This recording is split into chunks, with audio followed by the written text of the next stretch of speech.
ಅಶ್ವತ್ಥಾಮ ಮಹಾವೀರ, ಶಿವನಿಂದ ಬರಪಡೆದವನು, ಎಲ್ಲ ಶಸ್ತ್ರಾಸ್ತ್ರಗಳನ್ನ ತಿಳಿದವನು, ಗುರುಪುತ್ರ, ದ್ರೋಣಾಚಾರ್ಯರ ಮಗ. ಅವನಿಗೆ ಸಮನುಂಟೆ. ಮಲಗಿದ್ದ ಪಾಂಡವರ ಮಕ್ಕಳಾದ ಉಪಪಾಂಡವರನ್ನ ರಾತ್ರಿ ಹೋಗಿ ತಲೆ ಕಡಿತಾನೆ.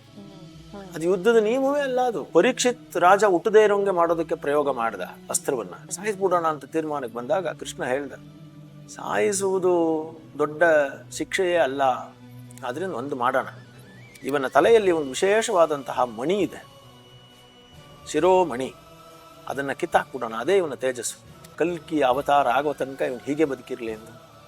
ಅಲ್ಲಿಗೆ ಕಲಿಯುಗದ ಕಡೆಯ ತನಕ ಪೂರ್ಣ ಪ್ರಮಾಣದಲ್ಲಿ ಕೌರವರಿಗೆ ಸಂತೋಷವನ್ನು ಕೊಡಲಾಗದ, ಪಾಂಡವರ ಏಳ್ಗೆಯನ್ನು ಸಹಿಸಲಾಗದ, ಕಡೆಗೆ ಕಲ್ಕಿ ಭಗವಂತನ ಅವತಾರಕ್ಕಾಗಿಯೇ ಕಾಯ್ತಾ ಇರೋ ಹಾಗೆ ಮಾಡಿ ಅಶ್ವತ್ಥಾಮನನ್ನು ಬಿಟ್ಟು